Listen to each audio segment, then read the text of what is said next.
Voilà. Donc, on va commencer notre avant-dernier cours de l'année universitaire si particulière 19-20 et nous terminerons, donc on va terminer aujourd'hui sur les routes de la soie et le cas très particulier de la mission chrétienne sur et à travers le vecteur de diffusion qu'ont été les routes de la soie. Et nous terminerons la semaine prochaine sur un tout autre sujet, puisque je vous parlerai à la suite de l'inscription de Aachen, Aix-la-Chapelle, de deux autres inscriptions tout à fait uniques et exceptionnelles chacune dans leur cas, que sont l'inscription de la cathédrale romane de Lucca en Italie, inscription que vous avez sous les yeux à la partie droite. Donc ça, c'est pour une église romane, très très belle église romane en Italie centrale, et sur la cathédrale, un pilier de la cathédrale gothique de Chartres dans la deuxième partie. Et donc je vais essayer de vous Maxime, donner... on ne voit pas ton écran. Hein. Ah, alors c'est une très mauvaise chose. Voilà. Parce que, voilà. Et là c'est bon? Oui, tout à fait, c'est bon là. Voilà. Donc on aura un petit temps d'introduction, la partie gothique, pardon, la partie romane et la partie gothique. Donc ça, ce sera pour la fois prochaine.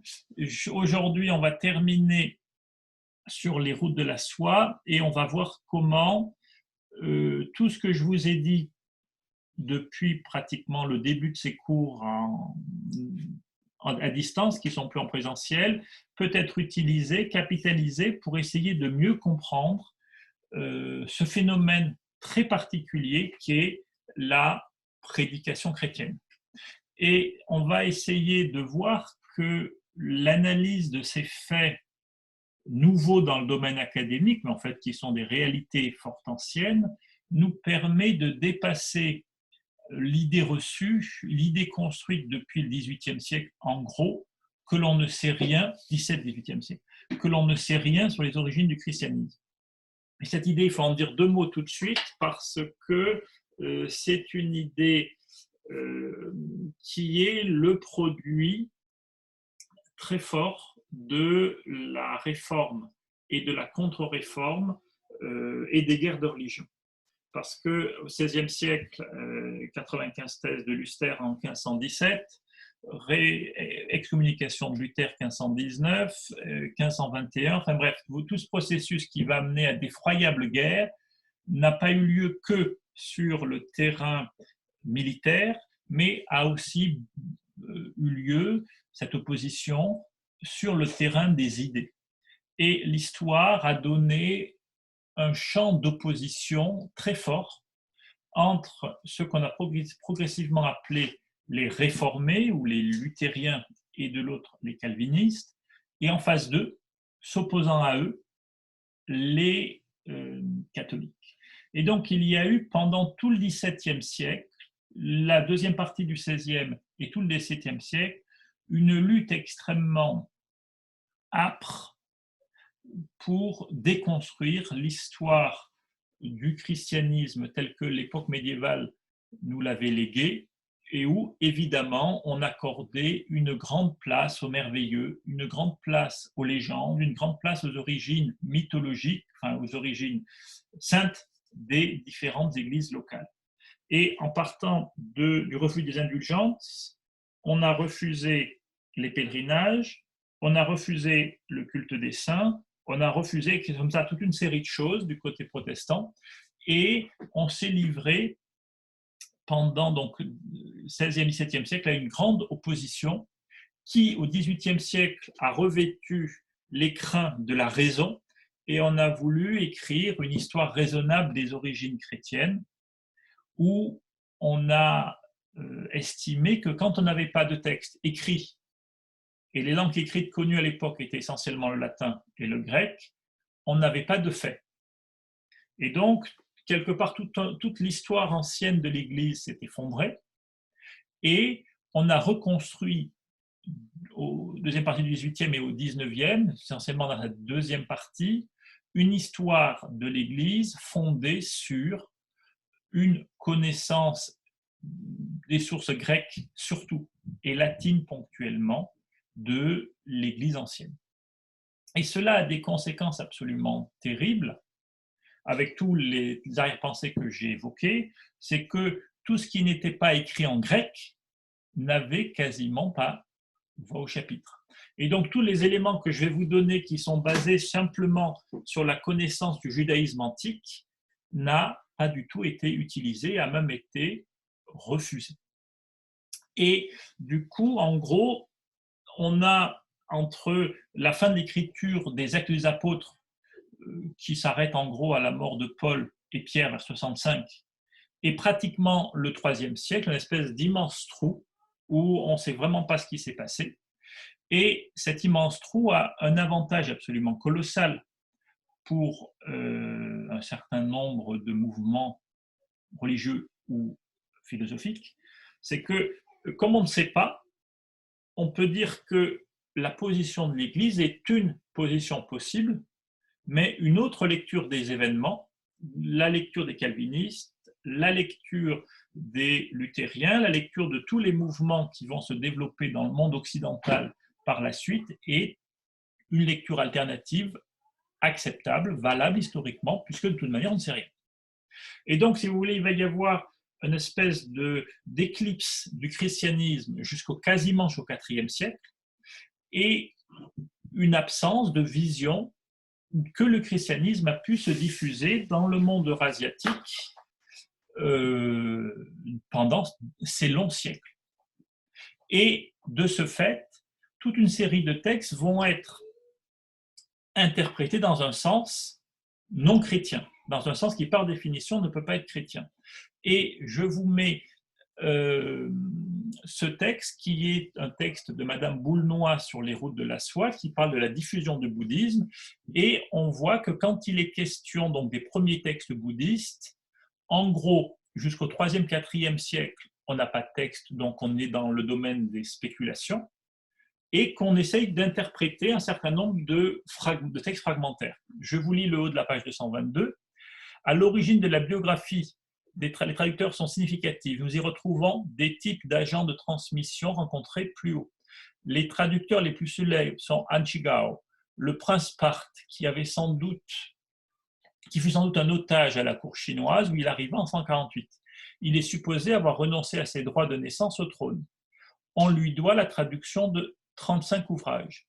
Han Huan, un autre Iranien, arrivé à Luoyang en 181, était un marchand.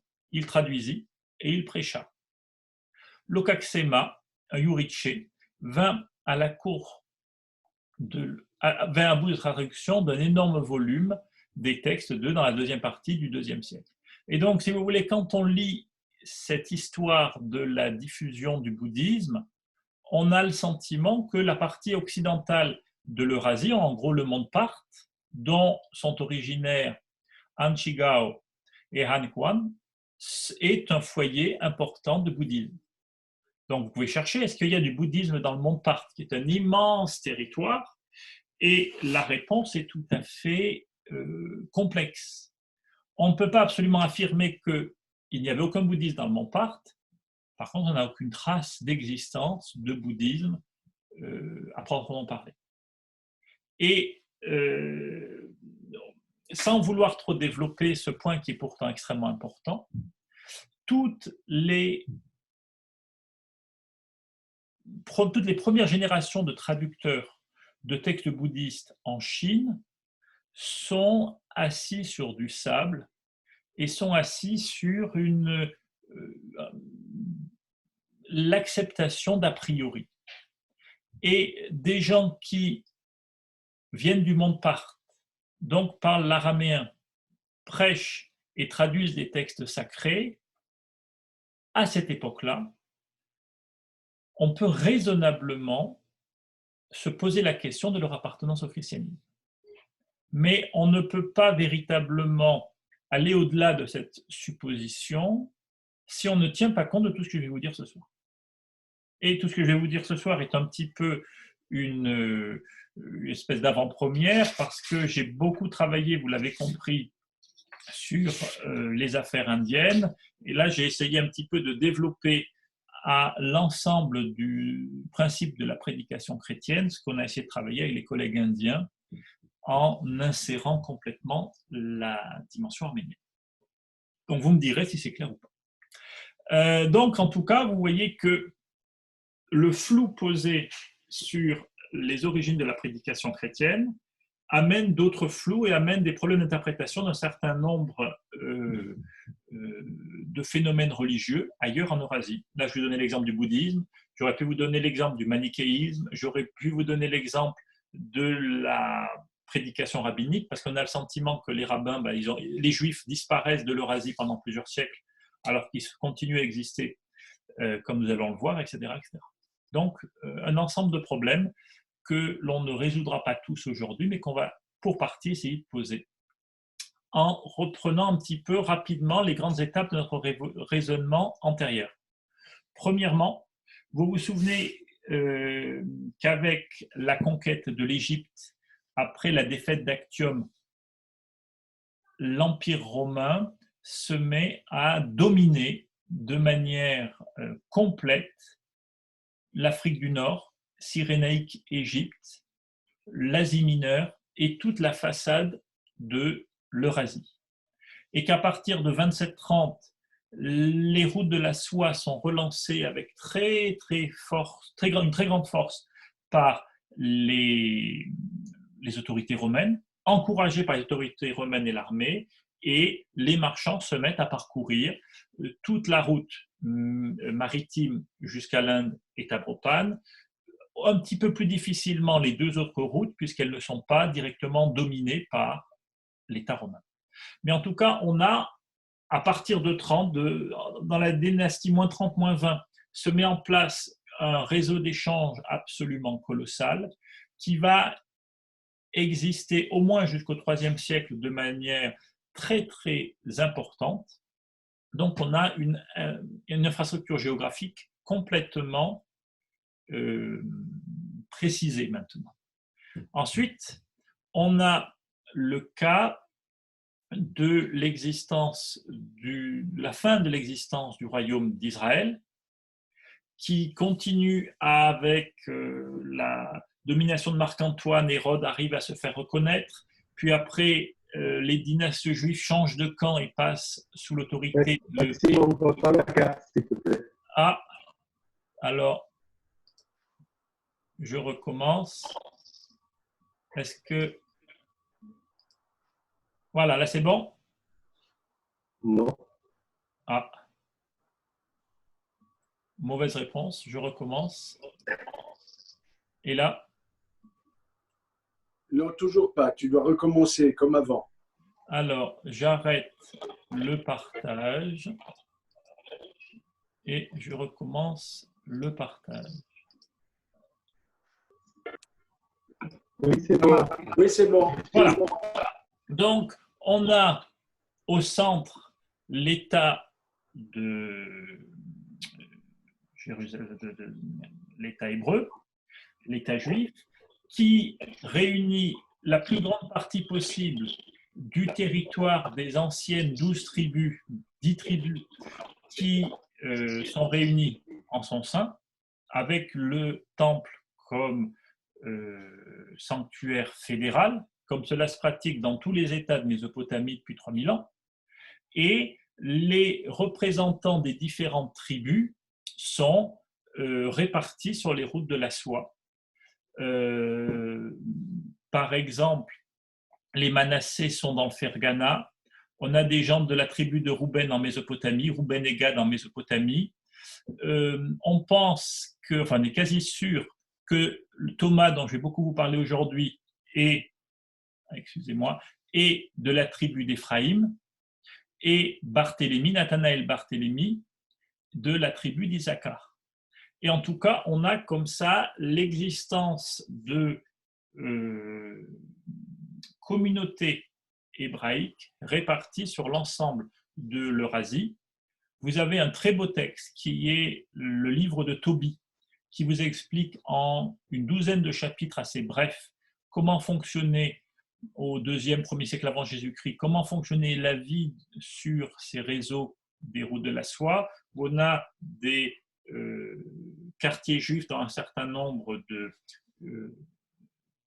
villes, et qu'entre ces quartiers juifs, il y a des échanges commerciaux, il y a des échanges matrimoniaux, etc. Donc le livre de Tobie, pour ça, est une belle illustration. Ensuite, on a un certain nombre de textes, comme cette lettre de Saint Jérôme, donc là on est à la fin du IVe siècle, qui nous dit à propos des Hébreux, ce sont les mêmes qui, selon la nature des régions, sont désignés par différents noms, donc effectivement les Juifs, les Hébreux, les Judéens, les Galiléens, etc.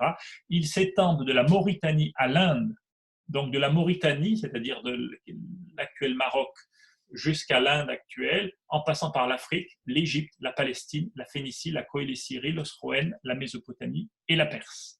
Et là, on a un texte extrêmement intéressant de quelqu'un qui est une des références intellectuelles dans le monde latin, qui nous explique qu'il y avait des réseaux et des communautés juives sur l'ensemble de l'Eurasie, de l'Afrique à la frontière de l'Inde.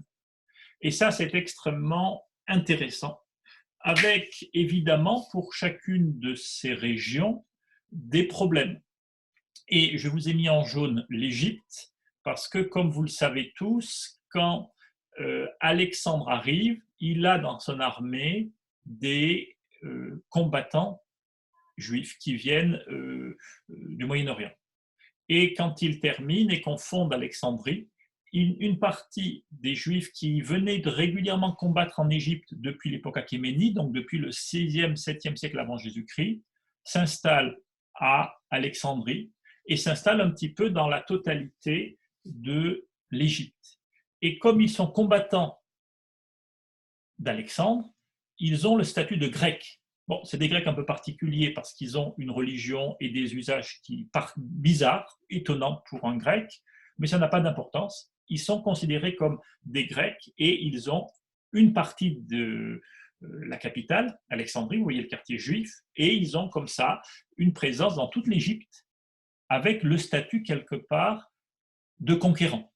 Et donc dans toute la partie, l'époque, hellénistique, à l'époque lagide des rois Ptolémées, les Juifs ont un statut absolument privilégié. Et en 30 avant Jésus-Christ, quand les Romains arrivent, c'est une espèce de grand cataclysme, parce que les Romains ne reconnaissent comme Grecs que les gens qui sont citoyens d'une cité. Il y a 3 cités en Égypte, Thèbes, Alexandrie, Nacarsis. Tous les Juifs qui ne sont pas, toutes les personnes qui ne sont pas dans ces cités deviennent des Égyptiens.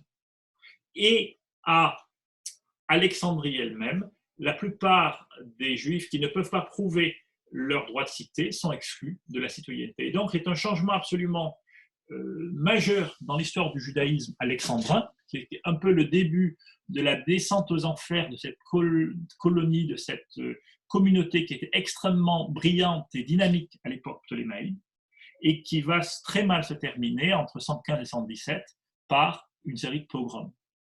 Et cette situation qui commence à l'époque d'Auguste nous explique pourquoi au 1er siècle, il n'y a pas eu d'apôtre important qui est venu en Égypte et pourquoi est-ce que l'essor du christianisme en Égypte a été relativement tardif. Parce que le christianisme se développant sur la base des colonies juives, la situation absolument terrible des Juifs à l'époque de l'empereur Auguste et dans les décennies suivies explique qu'on n'a pas pu envoyer, ou un apôtre n'est pas allé évangéliser directement l'Égypte, et qu'en fait c'est vraisemblablement Marc qui a été envoyé depuis Rome après la mise à mort de Pierre. Donc une présence vaste, très bien, relativement bien documentée, mais avec dans tous les états, les aléas de la vie politique de cette époque. En Arménie, à l'inverse, on a une présence juive qui est très bien attestée dans les villes, parce que, comme je vous le disais, les le vecteur d'arrivée des Juifs est essentiellement les routes de la soie, c'est volontiers des marchands, des négociants, et la ville, qui est un héritage de l'époque hellénistique, n'a jamais été quelque chose de très important pour les Arméniens à l'époque antique.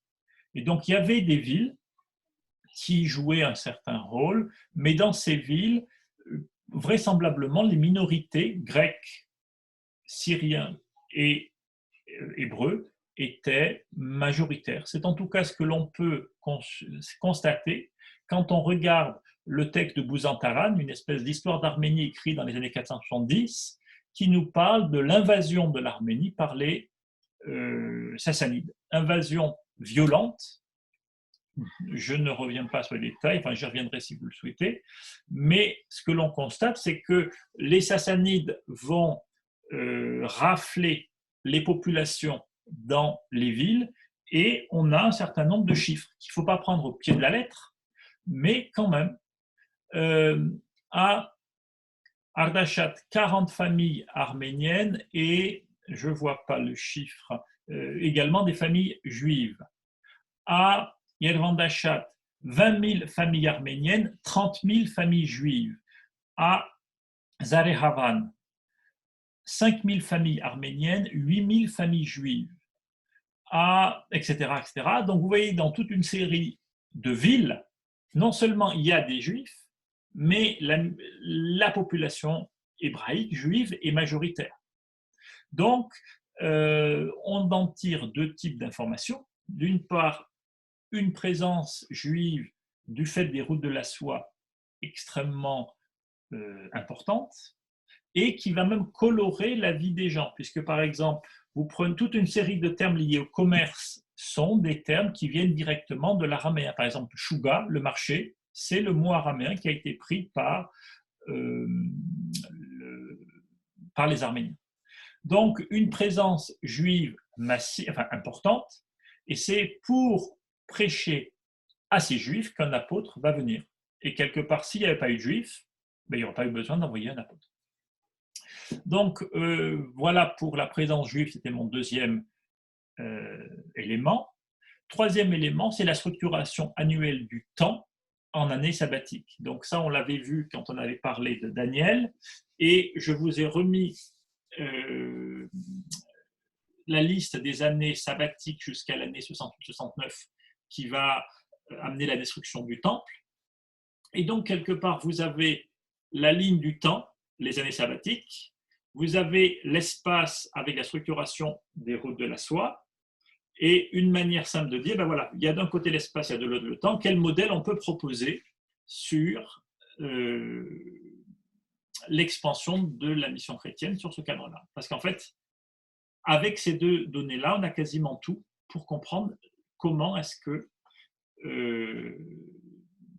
le christianisme s'est développé. Donc, si vous avez des questions sur ces rappels, je peux y répondre. Sinon, on avance. Pas de questions particulières. Alors, on avance. Donc là, je ne reviens pas sur la vision de Daniel, on en a parlé tranquillement, et le découpage en septénaire aussi. Donc, on va repartir des 12 et essayer de découper la vision que l'on a en années sabbatiques et années demi-sabbatiques avec un décalage de 3 ans et demi. Donc, à partir de 27 jusqu'en 30, on a le ministère de Jésus, durant lequel il va former les apôtres, et il va les former dans quelque chose qui est insuffisamment connu, mais dont on va parler constamment quand on parle de l'époque apostolique, c'est les grottes mystiques. Donc là, je vous ai mis la grotte mystique de Tabga en Galilée, qui est vraisemblablement, donc c'est Tabga, c'est un peu en hauteur par rapport à la mer de Galilée, par rapport à la mer Morte, et on a cette grotte mystique qui a une caractéristique qui a un certain nombre de caractéristiques. Premièrement, elle est creusée dans la roche. Deuxièmement, elle est conçu pour être fermé de l'intérieur. Troisièmement, il n'y a pas plus d'une quinzaine de personnes qui peuvent y tenir. Et quatrièmement, c'est là où probablement Jésus a donné la partie la plus mystique, la plus profonde de son enseignement. Et vous allez voir que tout au long des routes vraisemblablement prises par les apôtres, on va retrouver ces grottes mystiques. Donc, après la Passion, on a le passage au début des Actes des Apôtres, à partir du chapitre 2, de Pierre et de Jean devant le Sanhédrin. Donc, on a une déposition sur l'enseignement de Jésus. Et quand Pierre va prêcher sur le parvis du temple, il dit « Je viens donner l'enseignement du Rabbi Jésus ». Donc, je n'invente rien, je donne un texte de référence qui est le texte de Jésus, appris par cœur. Et c'est là où on a oublié le fonctionnement des gens de cette époque, parce que cette déposition est une déposition notée par les scribes qui a une valeur juridique. Et on peut retrouver dans le texte des évangiles toute une série de textes, de termes spécifiques qui sont des termes liés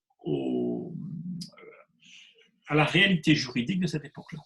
Et donc, sur la base de ce texte, il va y avoir ce que l'on pense être le premier texte de référence qui va être mis en forme assez rapidement. À partir de 37, on a Jacques qui devient le chef de l'église de Jérusalem, qui va être mis à mort en 62, et on regarde 62, donc ça on le sait par les textes grecs. À quoi correspond 62? Curieusement, à une année de pèlerinage, et probablement juste à la fin. Ensuite, on a la fuite à Antioche des apôtres quand ça commence à mal tourner à Jérusalem, et c'est Antioche qui va être la base de mission. Et on voit apparaître pendant toutes ces premières années une espèce de grande respiration où les apôtres vont d'un côté partir en mission à travers le monde et de l'autre revenir régulièrement à Jérusalem au moment du pèlerinage.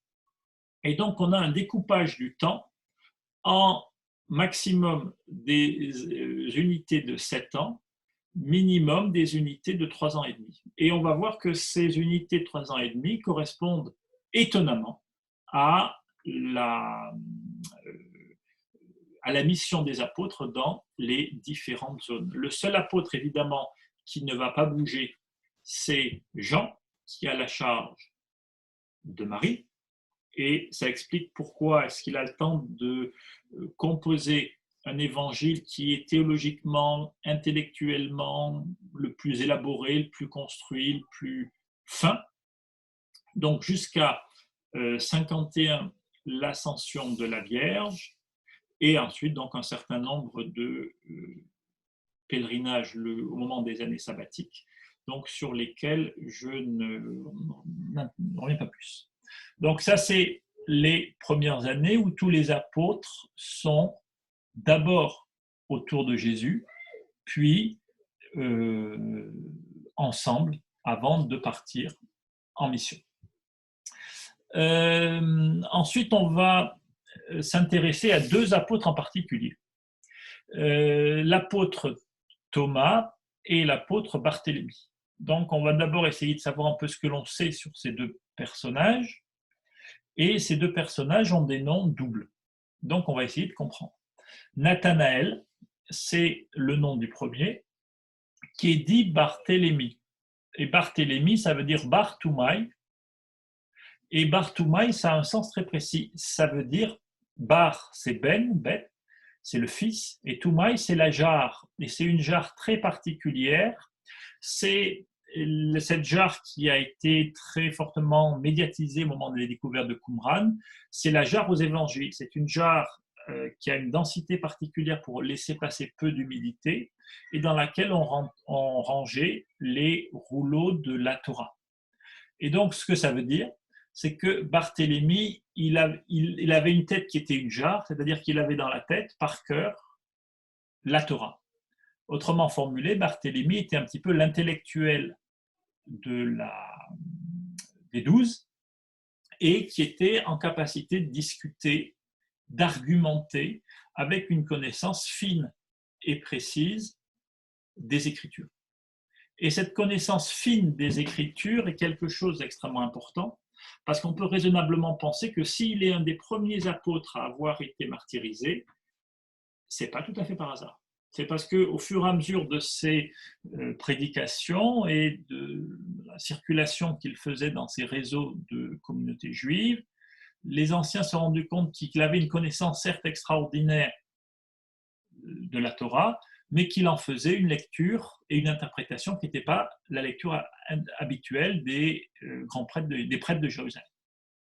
Donc, d'un côté, ce qu'on appellerait un grand intellectuel, et avec un grand intellectuel, les choses ont été plutôt bien faites, on a mis une espèce de manuel. Donc le premier, c'est Jude, mais comme il y avait plusieurs Judas parmi les 12, il y en avait, je crois, 3, on a donné à chacun un surnom.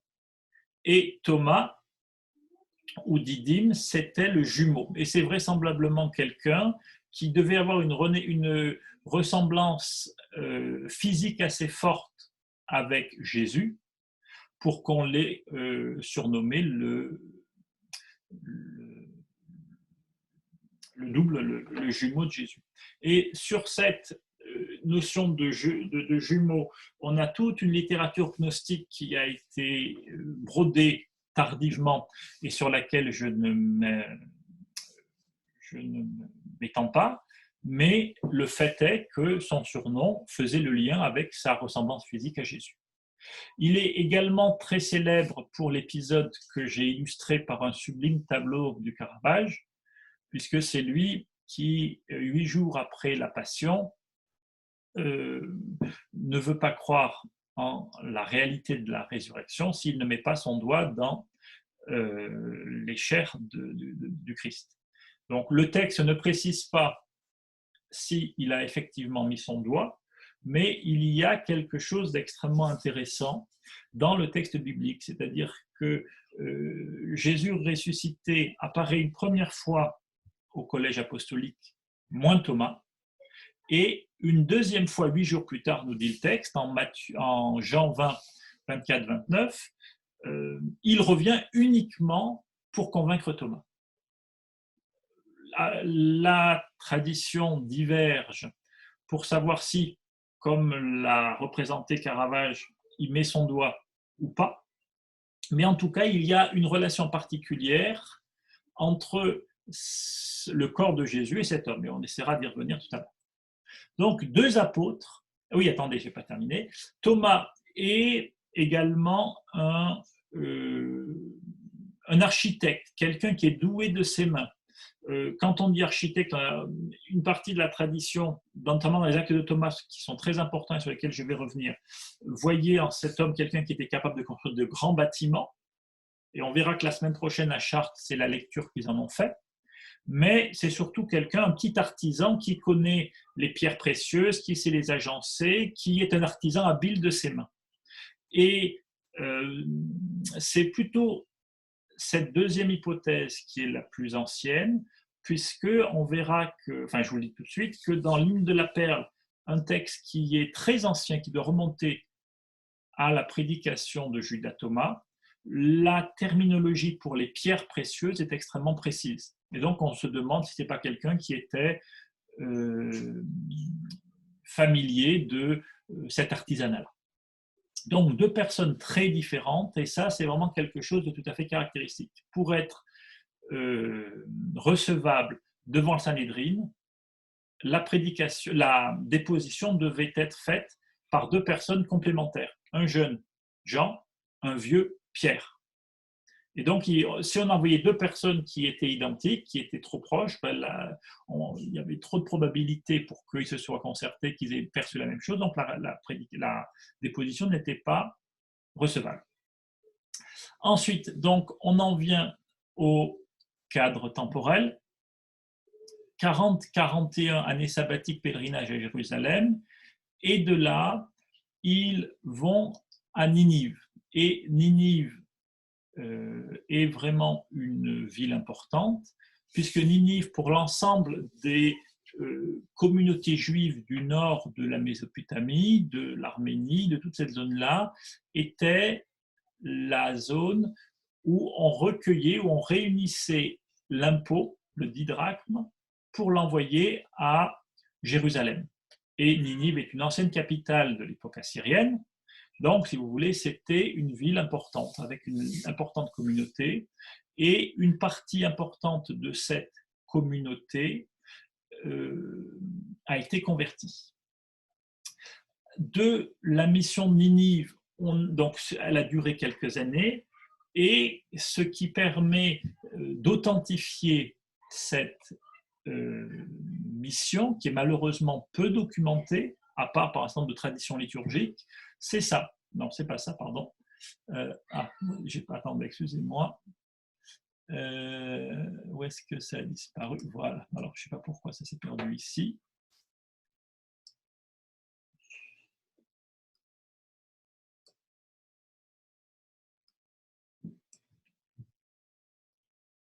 Voilà. Donc, c'est une grotte mystique qui est dans la montagne au nord de Ninive et qui s'appelle la grotte de Mangesh. Et là, vous avez les deux photos, les deux premières photos que l'on publie en Occident. Et d'après Monseigneur Mirkis, qui est la personne qui a transmis ces informations-là, le nom même de Mangesh est une signature de la personne qui enseignait dans cette grotte, dont vous voyez ici, je ne sais pas si vous le voyez bien sur votre écran, mais la pierre est construite de telle manière qu'elle se ferme de l'intérieur, c'est-à-dire le loquet de la porte est du côté intérieur.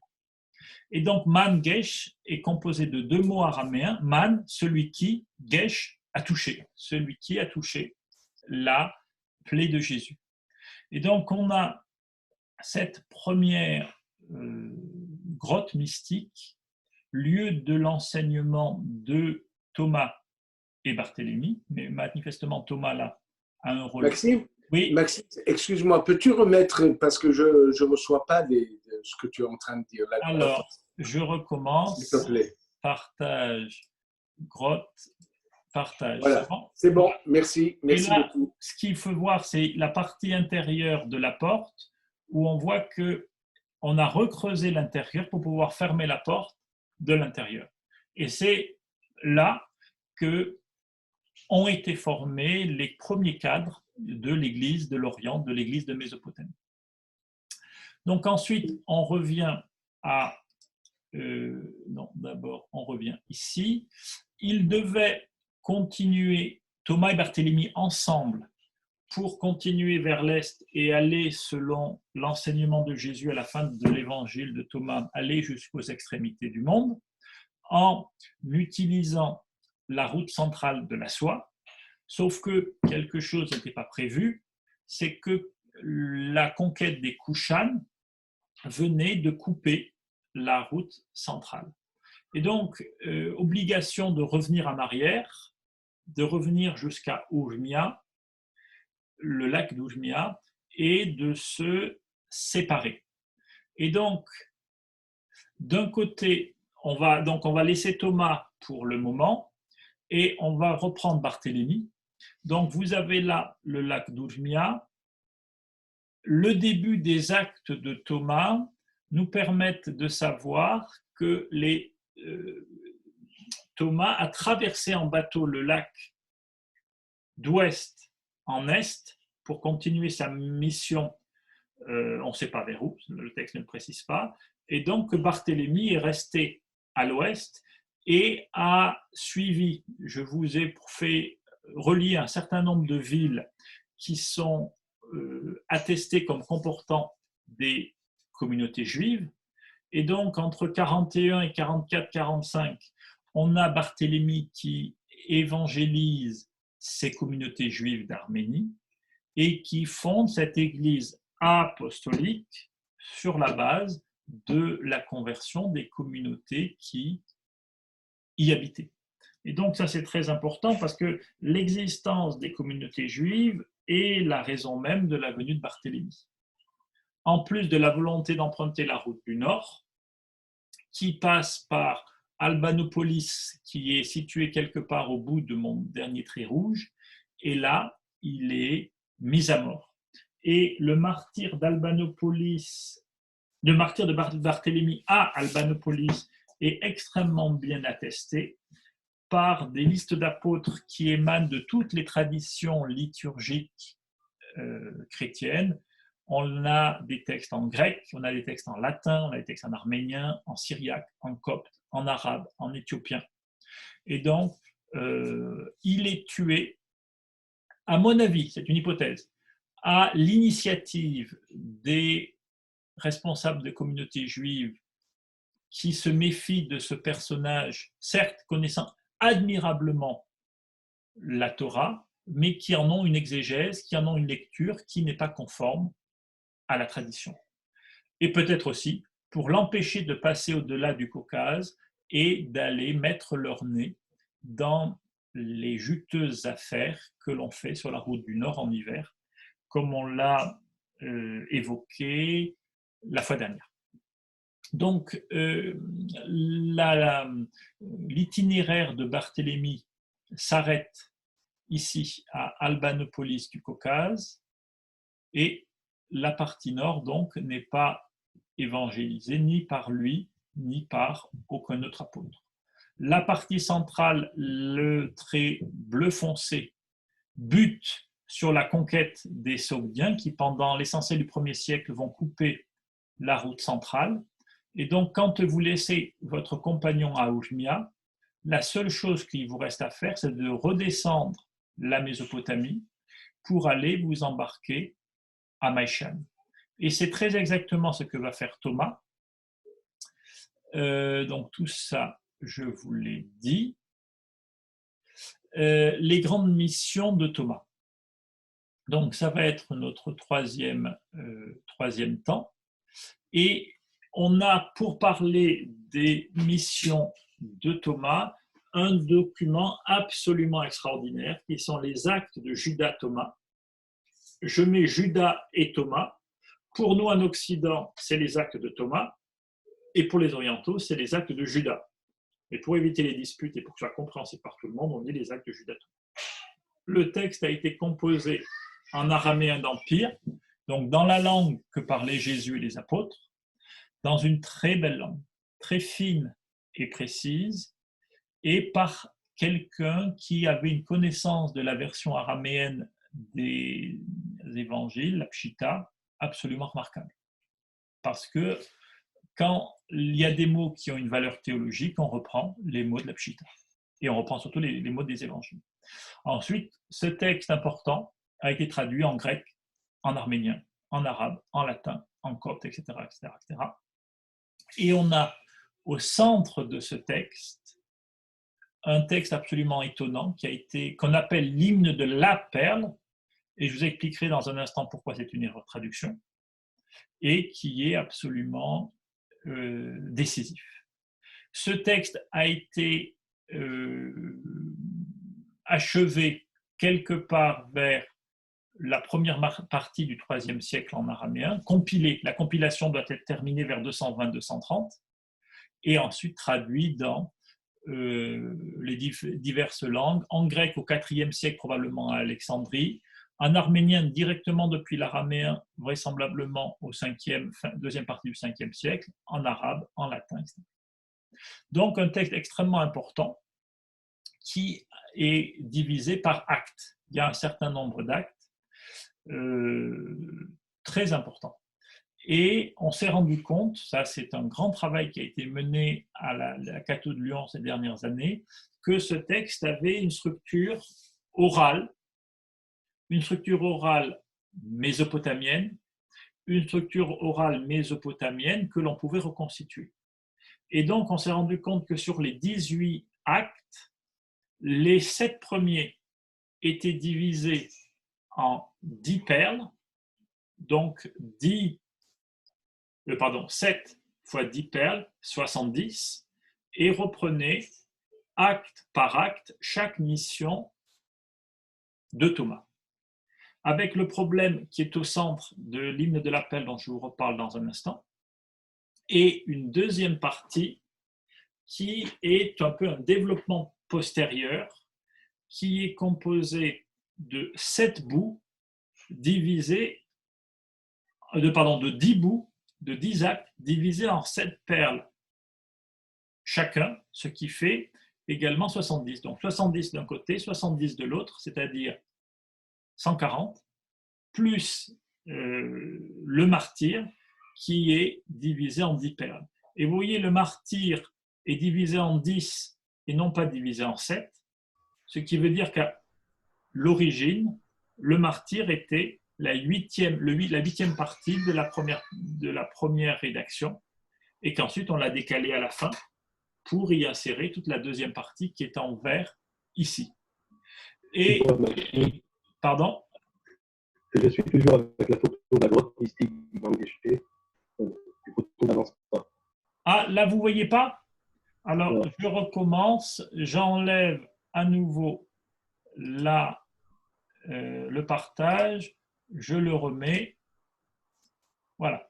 Donc, vous avez la structuration des actes des apôtres selon la reconstitution que nous proposons, c'est-à-dire une première partie de 7 actes divisés en 10 perles, une deuxième partie de 10 actes divisés en 7 perles, avec le martyr à la fin et l'hymne de la perle dont je vous reparle dans un instant. Et donc, quand on a cette structure orale, assez proche de la composition des évangiles, on voit qu'il y a un certain nombre de missions. Et si on essaye d'appliquer ces différents actes au tableau en année sabbatique et demi-sabbatique, on a ça.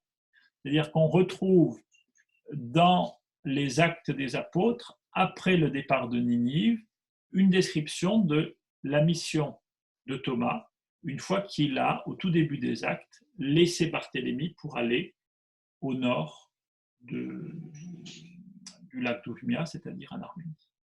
Et je vais vous montrer un petit peu comment est-ce qu'on arrive à reconstituer cette mission sur la base des années chronologiques, enfin de la suite chronologique que vous avez à gauche. Donc la première partie, 7 actes de 10 perles, soit 170 perles.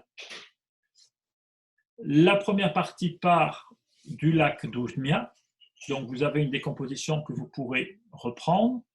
Je me permets de dire qu'au passage à Sandaruk, qui est une ville située dans le sud-ouest du lac d'Oufmia, on a donc un mariage qui est organisé, et parmi les convives, il y a une joueuse de flûte qui est une hébreu et qui va être convertie par la prédication de Thomas et qui va faire partie du premier groupe convertis par la prédication de Thomas et qui vont être initiés comme le futur marié et la future mariée qui vont renoncer au mariage, vraisemblablement dans la grotte de Mangesh, et qui vont être à la base de l'église de Mossoul. Donc là, on est dans la région de Ninive.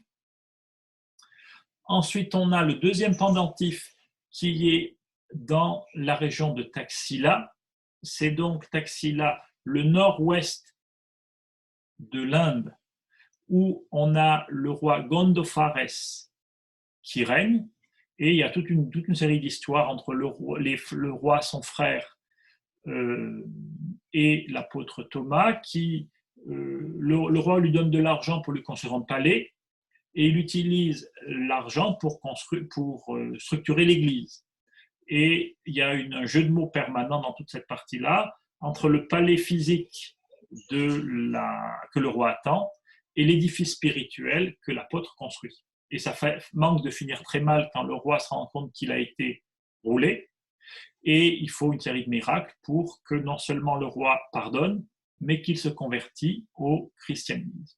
Et ce passage-là a été beaucoup critiqué au XIXe siècle, en disant tout ça c'est de la fable, c'est de la bêtise, etc., jusqu'à ce qu'on trouve les monnaies du roi Gondophares en habit parthe. Donc là, vous avez une drachme d'argent du roi Gondophares avec le diadème noué à la parthe, les les bijoux, la boucle d'oreille et le relief, le revers qui correspond tout à fait aux monnaies parthes de cette époque. Donc on est effectivement dans la monarchie gréco-parthe, qui va être détruite quelques années après par, entre 70-80, quelques années plus tard par les Scythes. Et vous avez dessous une monnaie de bronze du même roi Gondopharès. Et ces découvertes ont été extraordinaires parce qu'à l'extrême fin du XIXe, on avait la preuve par la numismatique que les actes de Thomas, dans le deuxième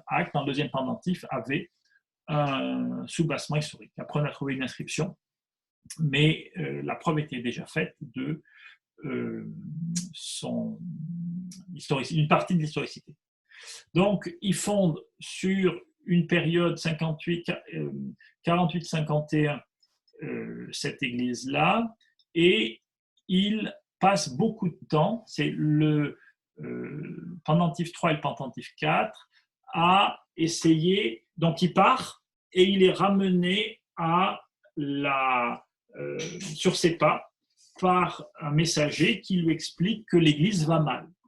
Et on a toute une allégorie entre un jeune adolescent qui est cette communauté chrétienne qui s'est détournée de sa vocation et qui a été tenté par un serpent noir, de l'hérésie, un certain nombre de choses qui ne vont pas.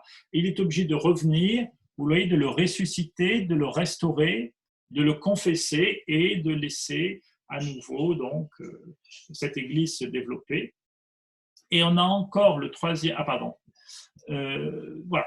Donc, premier, deuxième, troisième pendentif, c'est jusqu'à 51. Et le texte nous explique qu'en 51, il reçoit une lettre qui lui explique qu'il faut qu'il rentre d'urgence à Jérusalem parce que la Vierge est morte, est montée au ciel, enfin, peu importe la formulation. Et donc, en 51, il repart de l'Inde du Nord jusqu'à Jérusalem. Et vous connaissez toute cette tradition chrétienne qui dit que Thomas arrive en retard. C'est-à-dire que tous les apôtres sont réunis autour de Jean au moment de l'Ascension, et Thomas arrive après. Et effectivement, Thomas arrive après parce qu'il est resté en Inde pour son travail de mission, d'exorcisme, pour lutter contre tous les problèmes que rencontrait cette Église, tous les combats spirituels qu'il a eu à mener pour préserver cette Église. Et le pendentif suivant est très étonnant parce que vous voyez, il n'a que 5 perles. Et ce pendentif est le récit du retour de Thomas à Jérusalem, arrivé dans la ville, où il rentre dans la ville sur un ânon. Ça vous rappelle évidemment l'entrée de Jésus. Et les 5 pendentifs suivants manquent. Et en fait, les 5 pendentifs suivants constituent quelque part le cœur des actes de Thomas, c'est sa réflexion sur sa mission. C'est-à-dire qu'en repartant de Jérusalem en 51-52, il réfléchit et il organise donc une madrasha di Marganita qu'on a traduit par hymne de la perle, et le singulier pose problème parce qu'en fait c'est le collier de perles au pluriel. Et l'ensemble de ces perles, c'est les 5 perles qui sont une réflexion sur sa mission. Et ce texte, quand on le lit dans une optique chrétienne, c'est un texte qui est absolument superbe, parce que Thomas, en repartant de Jérusalem et vraisemblablement en descendant la Mésopotamie à pied, explique tout ce qu'il a fait de mal. Qu'il ne fallait pas qu'il passe trop de temps à prêcher en Inde, qu'il ne fallait pas qu'il fasse ceci, qu'il ne fallait pas qu'il fasse cela. Et si vous voulez, ce texte est un texte assez poignant parce que c'est une réflexion absolument sans compromis sur sa mission et toutes les erreurs de sa mission. Composé donc vraisemblablement, en tout cas pour les idées principales, en 51-52, dans la langue qui est mot à mot la langue de la Pshita. Et donc la question que l'on se pose sans avoir pu encore y répondre de manière catégorique, c'est que si ce texte n'a pas été composé par l'apôtre Thomas lui-même, il a très vraisemblablement été composé par quelqu'un qui l'a très bien connu. Parce qu'on a vraiment tous les mots-clés qui comptent en ce milieu de 1er siècle pour parler de l'héritage intellectuel, spirituel de Jésus.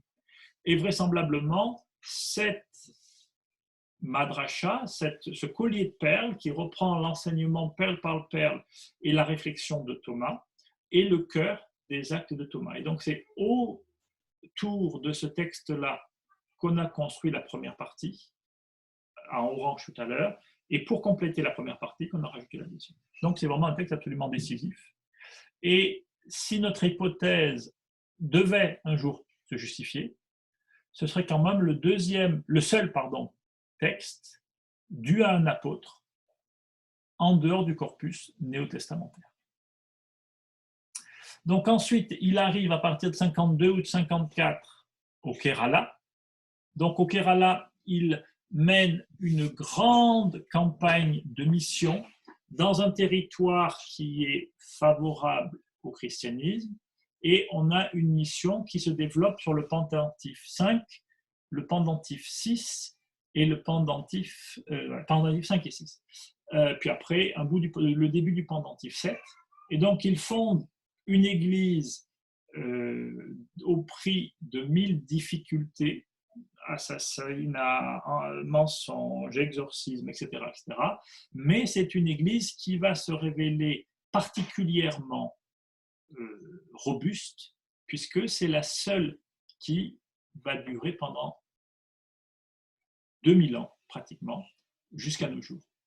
Comme l'église d'Arménie est la seule église issue de la mission de Barthélemy qui va durer dans le temps, l'église du Kerala est la seule mission de Thomas qui va durer dans le temps.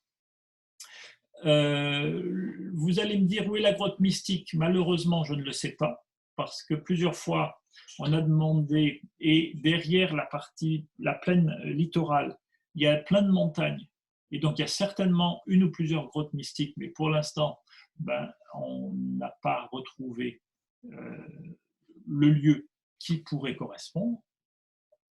Ensuite, il continue dans son idée toujours d'aller vers l'Est, et il va à Taprobane, qui est ce lieu absolument névralgique des échanges entre la Chine et le monde méditerranéen. Et là également, il fonde une église sur un certain nombre de pasteurs importants, donc Xanthippe, qui va devenir un peu le premier évêque local.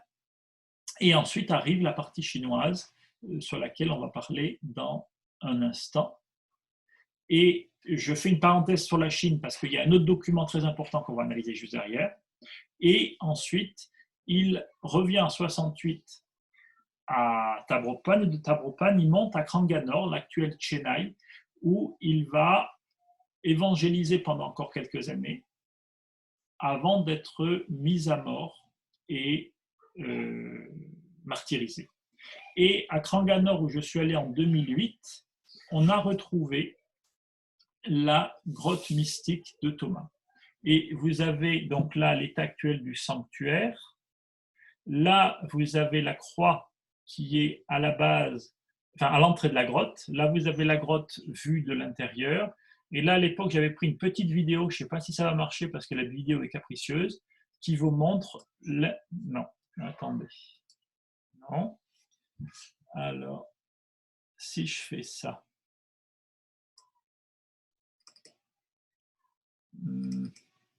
Bon, écoutez, vous ne verrez pas la petite vidéo, tant pis, il faut y aller. Donc, en tout cas, grotte mystique parfaitement caractéristique, qui est là où Thomas a formé la hiérarchie de cette partie de l'Église indienne, jusqu'à sa mort en 72, vraisemblablement. Donc, la deuxième partie, je vais passer dessus beaucoup plus rapidement. 10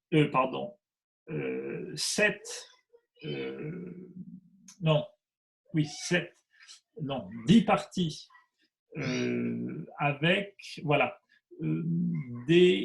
non pas un développement géographique, mais un développement de relations personnelles, si vous voulez. Et ce qui est très important, c'est la relation aux femmes.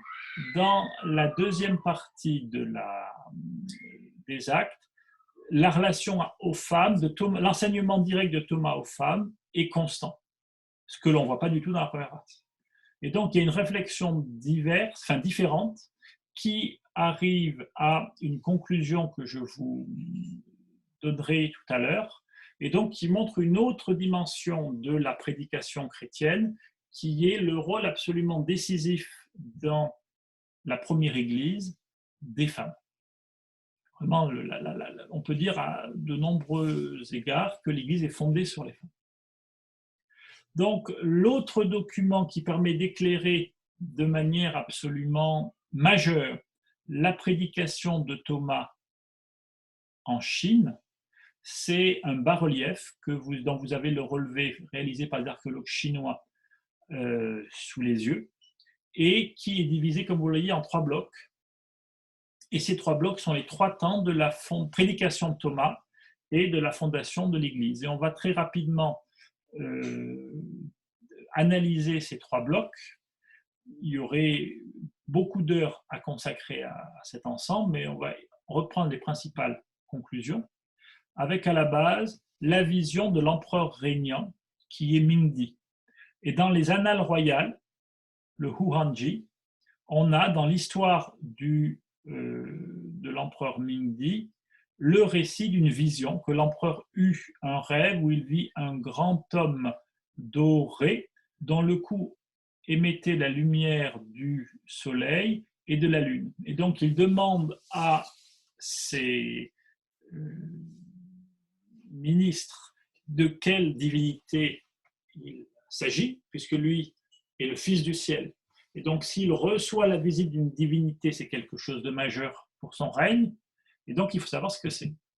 Et donc, vous avez là, dans le bas-relief, l'empereur en train de dormir, qui reçoit la vision de cet homme auréolé, avec une tenue de voyage part, et derrière une espèce de sac de golf, qui est en fait l'espèce de grand rouleau dans lequel, le grand panier dans lequel on mettait les flèches et les messages et les rouleaux. Et donc, c'est quelque chose qui ne correspond pas du tout à la culture chinoise, qui vient du monde Parthe. Et après cette vision, Mingdi envoie son demi-frère, qui est en fait le chef de sa garde personnelle des Yuiche, les futurs Kushan. Les Yuiche donc il envoie son frère pour aller chercher les émissaires. On est en 64, donc on sait que la route occidentale est fermée. Donc on envoie quelqu'un par bateau en Inde. Et où est Thomas à ce moment-là? Je vous l'ai dit, en 64, il est à Tabropa, c'est-à-dire dans le dernier port fréquenté par les bateaux chinois. Et donc il embarque, il vient à la cour royale, il rencontre, il prêche et il explique un petit peu les paroles de son Dieu vivant. Et la deuxième section est fondée et dominée par cela, qui est une nativité absolument étonnante, parce que c'est une nativité qui reprend toutes les caractéristiques parthes mésopotamiennes pour les femmes qui sont en train ou qui viennent d'accoucher. Et vous voyez donc le genou et l'autre jambe qui est là, l'enfant langé qui est juste devant, et c'est sur l'autorité quelque part de cette femme qu'est fondé ce qui est derrière, c'est-à-dire la fondation de l'Église par la proclamation de la parole. Et cette nativité est tellement importante dans l'histoire chinoise qu'elle a été reprise au 8e, au 9e siècle dans une pagode qu'on appelle la pagode d'Aqin, qui est la pagode qui était, au moment de la réouverture de la route centrale, l'endroit qui servait de base arrière aux chrétiens pour aller évangéliser, pour aller vivre, pour aller travailler, pour aller commercer dans le monde chinois. Et donc, dans cette pagode, on a à un étage une représentation qui malheureusement a été martelée, vous le voyez, mais on reconnaît très très bien la forme des jambes. Donc, ça aussi, c'est quelque chose d'extrêmement intéressant. L'Église est fondée sur Marie. Et on a un certain nombre de stèles paléochrétiennes en Arménie qui expriment exactement la même chose, où on voit la Vierge, et au-dessus de la Vierge, on voit Saint Grégoire, et au-dessus de Saint Grégoire, on voit le roi Tiridate. Et donc, là encore, c'est l'Église qui est fondée sur Marie, sur la personne de Marie. Donc, dessous, sous la nativité, on a cet élément extrêmement important, où vous voyez des groupes de visages, des grands, des petits, des différentes formes qui se répondent. Et donc là, on a un apprentissage de la prédication, un apprentissage par cœur. En Orient, on dit ça un Kubbala, c'est l'élévation de la parole. Et le sujet de l'apprentissage, c'est, vous voyez, le corps mutilé de Jésus. Donc, c'est un apprentissage de la passion. La troisième partie, alors je reviens sur la grotte mystique juste derrière. La troisième partie, qui est la plus à gauche et peut-être la plus importante, c'est qu'au moment de la fondation de l'Église en Chine, il y a fondation à partir du moment où il y a Eucharistie. Et donc, on a les principaux les premiers personnages qui sont l'apôtre Thomas, que vous voyez ici, avec le fameux pétalone, la lame d'or des grands prêtres, des prêtres, des chefs des prêtres des tribus, qui est représenté. Et on sait que, par exemple, Jean portait aussi la lame d'or à Éphèse. Vous voyez la grande croix qui a été martelée dans cette partie-là. Ici, vous avez la table eucharistique. À côté, là et là, vous avez le diacre, dont on a même le nom, Shofarlan. Et ici, on a le frère de l'empereur Mingdi, le prince Ying, qui s'est converti et quelque part va devenir le premier responsable, le premier évêque, pourrions-nous dire, de l'Église chinoise.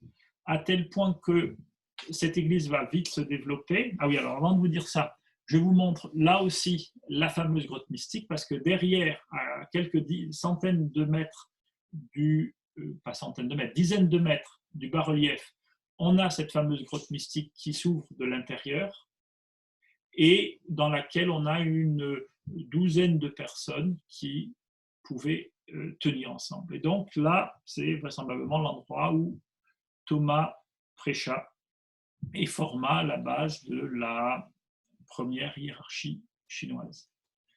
Voilà, il prêche, il fonde, il convertit les femmes, et on a toute une série de femmes de la haute hiérarchie qui se posent un certain nombre de questions et qui se posent la question surtout de devenir chrétienne. Et toute la deuxième partie des actes est une longue réflexion et une opposition entre les hommes qui veulent maintenir la force, la religion traditionnelle et l'armée, et les femmes qui sont en chemin. Et alors qu'on est dans la Chine, un État qui est totalitaire depuis des siècles, qui va connaître 2 millénaires de régime fort, totalitaire, je ne dis pas dictatorial, autoritaire, l'empereur Mingdi va accorder aux femmes la liberté de suivre la religion que leur dicte la volonté de leur âme. Et ça, c'est quelque chose d'absolument extraordinaire que l'empereur accorde aux femmes, quelque part, une liberté religieuse qui, je ne parle même pas d'aujourd'hui, mais qui est à l'époque tout à fait inenvisageable, par exemple, dans l'Empire romain. Donc, je vous ai dit ça. Il y a le problème de la traduction des écrits, puisque pour qu'il y ait religion dans le monde chinois, il faut qu'il y ait des écrits de référence. Donc, traduction des écrits et présentation à l'empereur, il y a une image qui le montre, des écrits de référence de cette nouvelle religion, et fondation d'une église cathédrale sur le principe, sur le modèle du temple de Jérusalem. Vous avez là une reprise, donc en 2010, les archéologues chinois ont fouillé cette zone, et sur la base de cette zone, on a reconstitué ce que pouvait être l'église cathédrale fondée par Thomas, et là derrière, vous reconnaissez le bas-relief. Donc voilà un petit peu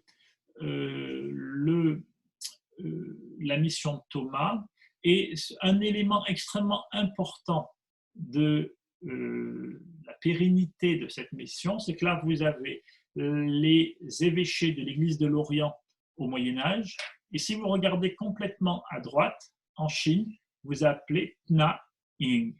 Et Pna Ying, ça veut dire la fondation de Ying, c'est-à-dire la fondation de ce demi-frère de l'empereur qui a fondé, ou qui a contribué à fonder, jusqu'à son suicide obligé en 71, une église chrétienne dans l'Empire du Milieu. Donc ensuite, Thomas revient en 68, je n'y reviens pas.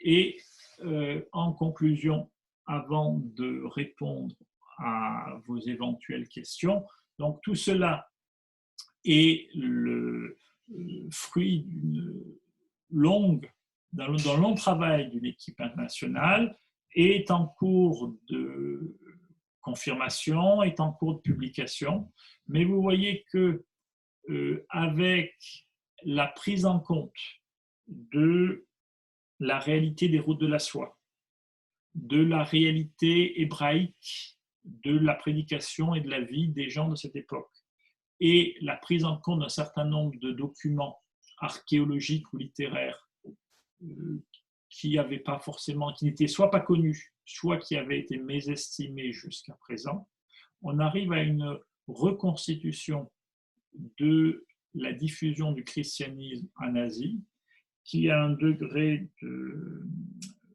précision qui est tout à fait étonnant. Donc, si vous avez des questions, je vais vous redonner la parole.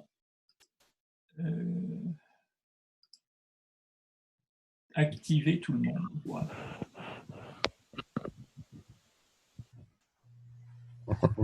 Allô? Voilà. Est-ce qu'il y a des questions? Ah, je n'ai pas compris pourquoi on appelle cela les perles. En fait, si vous voulez, en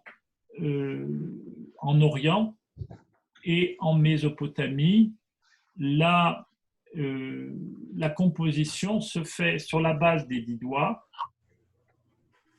et s'apprend par cœur. C'est-à-dire que les textes écrits sont des aides-mémoires, mais le texte de référence doit toujours être oral.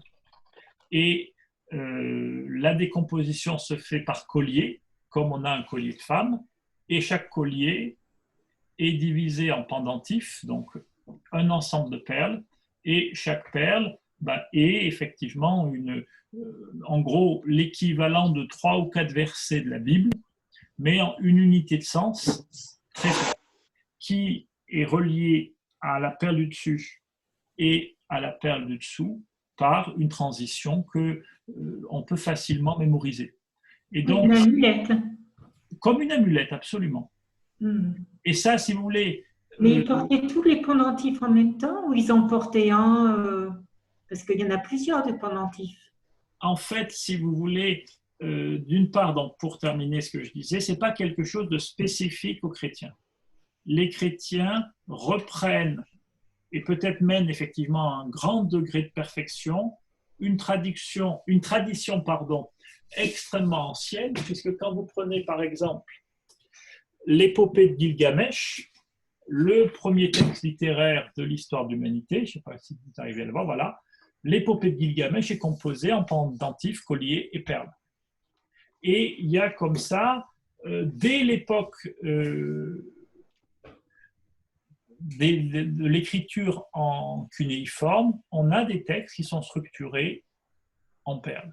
Ça a été très bien, c'est relativement bien étudié, et cette oralité sous-jacente est vraiment quelque chose de normal en Orient. Par exemple, quand vous prenez la plus grande inscription que l'on a conservée de la civilisation mésopotamienne, à savoir l'inscription de Behistun, dicté par Darius Ier en 517-18, peut-être 519 avant Jésus-Christ. Le texte est en fait un compte-rendu de ce que le roi a prononcé à l'oral. Donc, si vous voulez, ça c'est un élément absolument essentiel. Premier élément, l'oral prime sur l'écrit. Deuxième élément, la structure doit pouvoir être apprise par un grand nombre de personnes, par cœur et facilement. Donc le texte est divisé de manière extrêmement précise et rigoureuse en collier, pendentif et perles. Et ce mouvement-là existe dans le judaïsme avant le christianisme, puisque la base de l'analyse a été faite par un certain Marcel Jousse dans les années 20 et 30, sur la base des Targums et sur la base des textes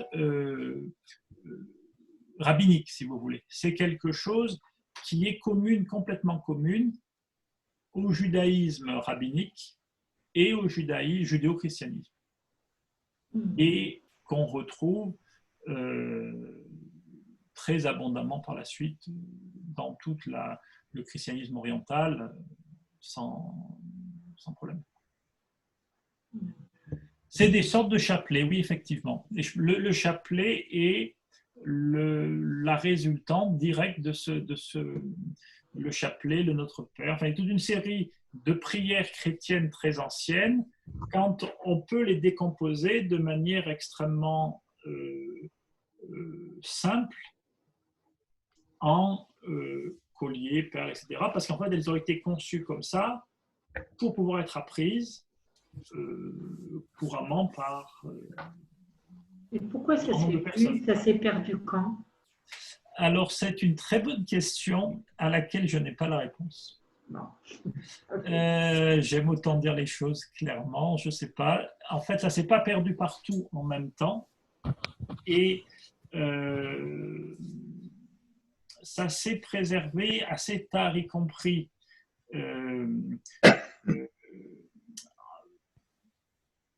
probablement quelque part au Moyen-Âge. Et la notion de charagnots et de charagan en arménien, c'est un collier, une série de perles. Et quand vous discutez avec les linguistes, ils disent on n'est pas sûr, etc., etc.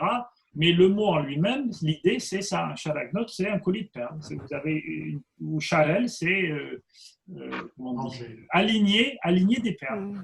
Donc, c'est des perles qui sont alignées proprement, en gros. C'est ça l'idée. Et l'alignement régulier de ces perles fait sens. Et on a un certain nombre de textes qui ont comme ça une assise orale assez tard. Après, évidemment, à partir du 5e, 6e, 7e, enfin, je ne saurais pas dire en détail, mais ça se perd parce qu'on rentre dans la culture médiévale où